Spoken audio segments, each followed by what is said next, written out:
Hey guys, so today we're going to be going through a cute code idea. It's for a flag that literally anyone can do. I made this flag for a channel member who redeemed it in stream, but I wanted to talk to you a little bit about the color palette on this flag. So first off, it's a rainbow, which we all know the basic colors of the rainbow. I did mute them down to be pastel. In order to make pastel colors here on our color wheel, all you have to do is take that vividness and to bring it down to the center or lower. So then that way it just brings out a lighter version of the color and keep that brightness all the way to the brightest setting, which I know is counterintuitive. So it really does bring out these beautiful, like creamy pastel colors, and it just looks so pretty that way. So I was going through and trying to figure out how to evenly distribute the colors of the rainbow, which are like 6 colors typically in a rainbow. I ended up adding 2 more colors because the number of squares just divides evenly a little bit better than that way, and that was something that I really had to think about. So one of the things that I want you guys to think about when you're making color palettes your color palettes for these kinds of codes is what kind of design are you making? If you notice, the purple on this screen right here has a little more variations. And the reason for that is because there's going to be a wreath in the center that is going to be purple. And I'm going to show you how to make it look like flower-like and deep and add some variation to it. You don't have to do as much as you think you do. And I think that's a lot of the problem with a lot of custom codes is that sometimes they're almost overdone, and I think that does a little bit more harm than it does good. Sometimes simpler really is just better, and it's okay to accept that. So what I'm doing right now is just dividing the flag out and kind of separating out the colors and seeing how I'm going to make these work as rays around.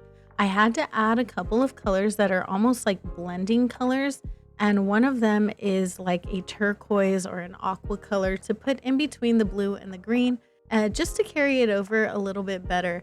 And then I was trying to see how to make sure that I was dividing this evenly. I realized like you really can't, so I did it as evenly as I could. I also added this chartreuse color that is in between the yellow and the green in order to just have a mid-tone right there as well.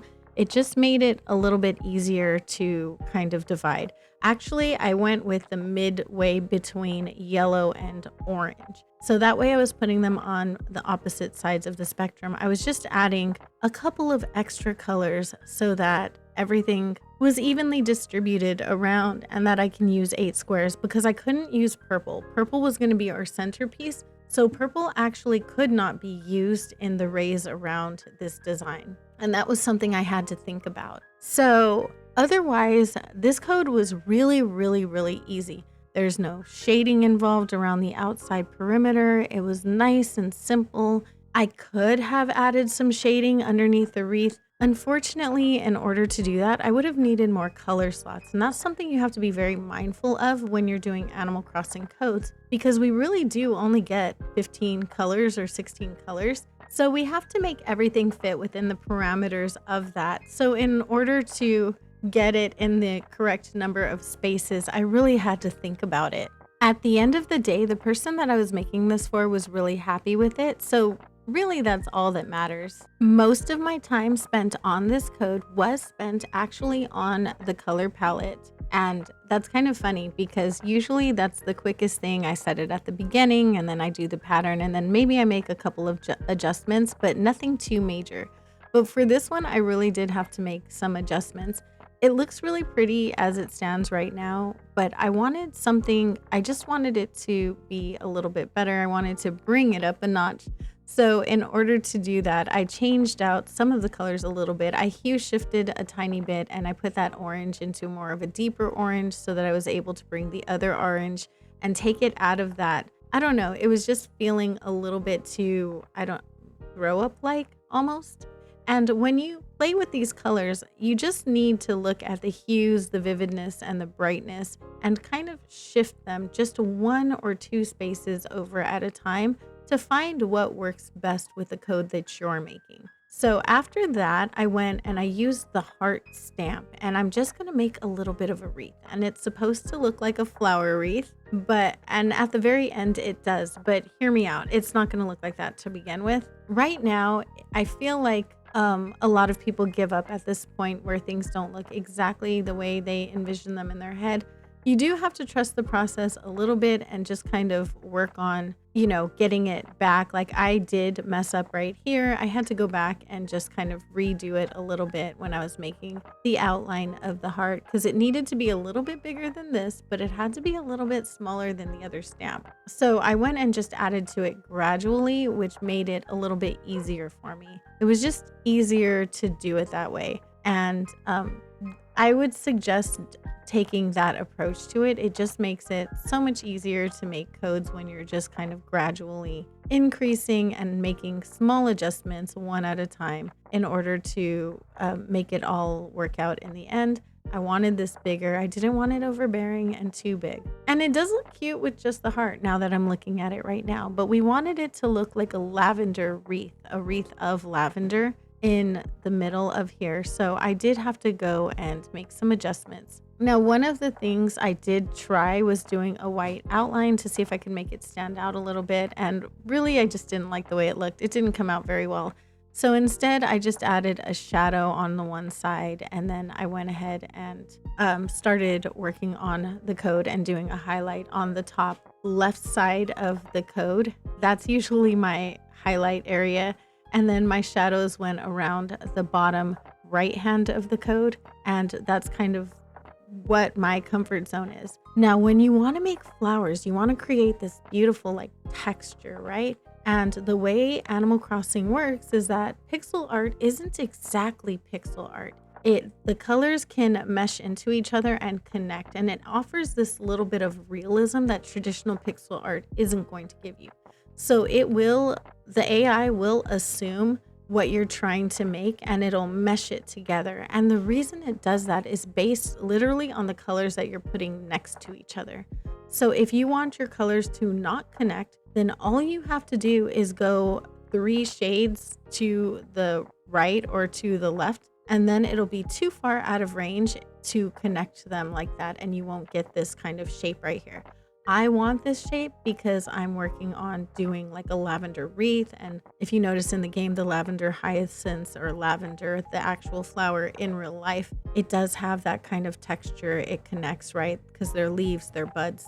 And so they're going to connect together. And I needed that texture to kind of pull it together, right? So the center I am going to hollow out, but right now I'm just creating a little bit of a shape on the top and the bottom. And I think that it ended up working for me. If you look over on the picture on the top left of the screen, you can see how that's working out. So I put a little heart to hollow it out, and I'm going to work the rainbow in the middle of it so that it doesn't look completely discombobulated from the rest of the picture. And it'll all connect together and kind of make sense. So I do love the way this came out. I think it came out so much fun. It's such a cute island flag idea. And it was very, very simple to make. Like literally anybody can make this code and make it look absolutely amazing. It's just gorgeous. So I'm very excited about this one, and I think I'm going to do some kind of variation of this with a teddy bear on my island. I think that would be super cute. I would 100% recommend this as a starter design for any code. I got a ton of code suggestions just recently on my channel, and so I will be going through all of those suggestions in the near future and doing way more custom design series in order to help those of you out who aren't going to be able to get Nintendo online, or who would just like to add their own little style, their own little touches to their island, because we've been playing this game a long time. There's so many custom design creators that are so good, but it really is nice to add your own touch, and sometimes you just can't find what you're thinking of in your head. So I did go through and I added a little bit of sparkle. I tried to play with it a little bit. I didn't like what was happening because I felt like it was a little too intrusive. So I went and I changed it back just a little bit, or I changed it back, and I played with this color right here, but it didn't work out for me either. So here's to saying, like, no matter how simple something is, I also find ways to make little mistakes here and there and do have to go back and course correct whatever I'm doing. So I put a little mini heart and some little mini sparkles on the bottom right and the top left of the design just to add a little asymmetry. And sometimes symmetrical asymmetry can be such a beautiful touch to almost any design, even when you're decorating on your island, right? And so I added these and they just look like cute little sparkles when they're flying on the flag far away. And I really love that. So hopefully you guys like it too. Like I said, this code is very beginner level. Anybody can do it. I will be adding way more complicated codes as we move along. Right now, I just wanted to give you a really nice little statement piece that anybody can achieve. It would look great on a pillow. It would look great on a flag. I think it would be super cute no matter what you decide to use it on, and you can change up the colors however you want. And you can make them more vibrant and bold, or you can make them dark and jewel toned. And I think it would be absolutely fantastic. But that is it for me today. Hopefully you guys enjoyed this. Please look forward to more custom designs in the very near future. I love you guys so much. You could have been anywhere in the entire world, and you chose to hang out with me for a little bit of your time, and I appreciate you so much for that. A very special shout out to my teddygrams, my sugar bears, and my sweetest honey bears, who right now are Tanya, Jojo Crosses, Kaylee Games, and Emily. Thank you so much for what you do, you guys. You guys continue to make it possible for me to do what I love, and I appreciate that so much. I hope you have an amazing day or night, and I will see you in the next one. Bye.